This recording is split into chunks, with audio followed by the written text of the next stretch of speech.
ये इलाज करे अल्लाह ने चाहा, उसके हबीब के तो फैल। तो बहुत सारे मरीज़ों को मैंने आजमाया हुआ है, ये मेरे मुजर्रबात में से है, मेरे अपने तजुर्बाशुदा अमाल में से है। अल्लाह तबारक व तआला के फजल व करम से उनको शिफा मिलती है। बिस्मिल्लाहिर्रहमानिर्रहीम। अल्लाहुम्मा सल्लि व सल्लिम अला सय्यिदना मुहम्मदिन व अला आलि सय्यिदना मुहम्मदिन कमा तुहिब्बु व तर्दा बि अन तुसल्लि अलैहि सल्लल्लाहु तआला अलैहि वसल्लम।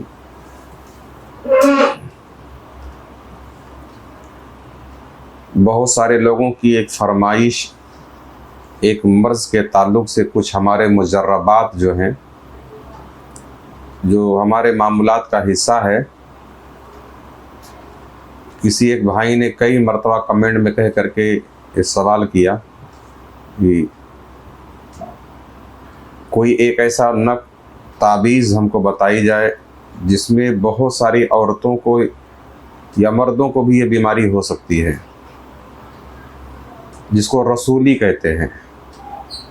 यानी औरतों को बच्चेदानी के अंदर बारीक बारीक गांठें बन जाती हैं या बड़ी हो जाती हैं, और तिब्बी दुनिया या मेडिकल साइंस के अंदर ऑपरेशन या उसके लिए अच्छी खासी परेशानी की वजह बनी रहती है, और बार बार वो रसूलियाँ बनती हैं, ठीक हो जाती हैं, फिर बनती हैं, फिर ठीक हो जाती हैं।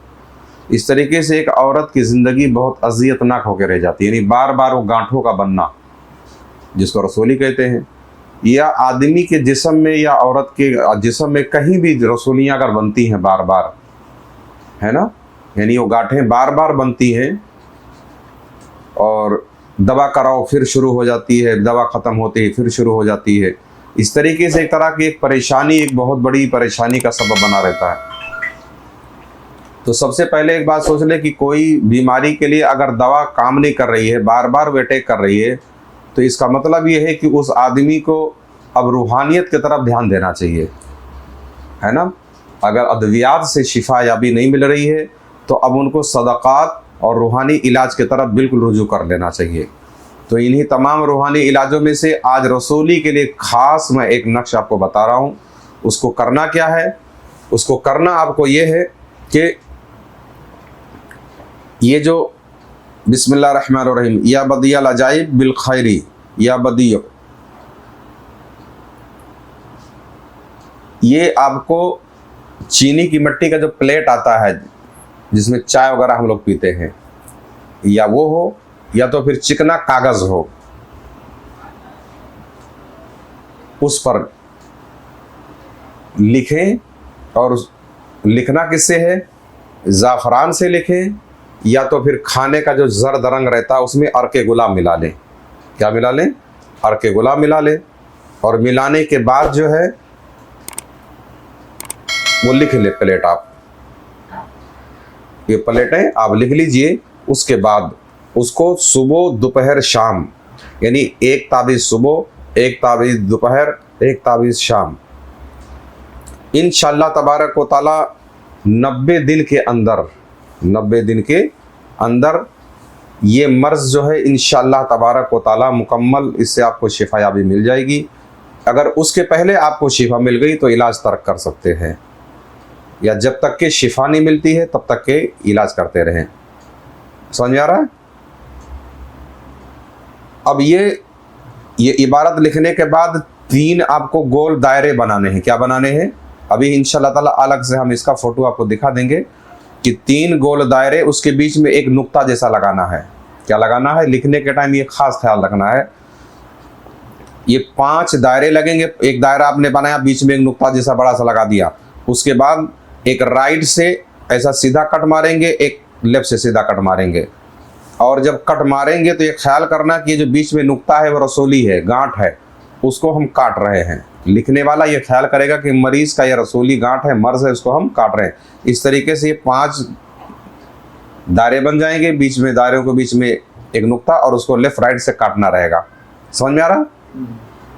ये इलाज करे अल्लाह ने चाहा, उसके हबीब के तो फैल। तो बहुत सारे मरीज़ों को मैंने आजमाया हुआ है, ये मेरे मुजर्रबात में से है, मेरे अपने तजुर्बाशुदा अमाल में से है। अल्लाह तबारक व तआला के फजल व करम से उनको शिफा मिलती है। अब अगर कोई आम आदमी लिखना चाहे तो उसके लिए तफसील से एक बात देख लीजिएगा कि अगर कोई आम आदमी लिखे या कोई खातून है वही लिखना चाहती हैं, तो जो एमसी के दिन आएंगे तो उस दिनों में तो वो नहीं लिख पाएंगे, तो उसके लिए अगर कोई मर्द ही लिखें तो बेहतर है, और अगर मर्द ना हो तो औरतें लिखें तो उस पीरियड में किसी और से लिखवा लें। अब लिखने से पहले एक चीज़ याद रख लें, या हाफिज़ो या हफीज़ो या रकीबो या वकीलो, ऐसा 7 मरतबा पढ़ के अपने ऊपर दम कर ले, ताकि कोई मर्ज आपके ऊपर रुजात ना करे। और इसकी इजाज़त के लिए आप जो है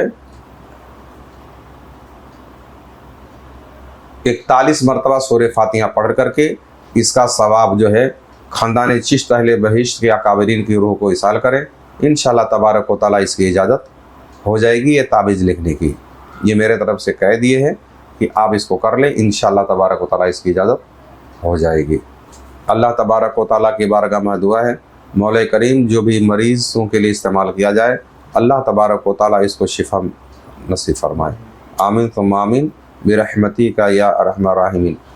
अब ये जो है ये अगर आप भी कुछ रूहानी खिदमत करना चाहते हैं तो इस चैनल को सब्सक्राइब करें और इसका लिंक भी शेयर करें।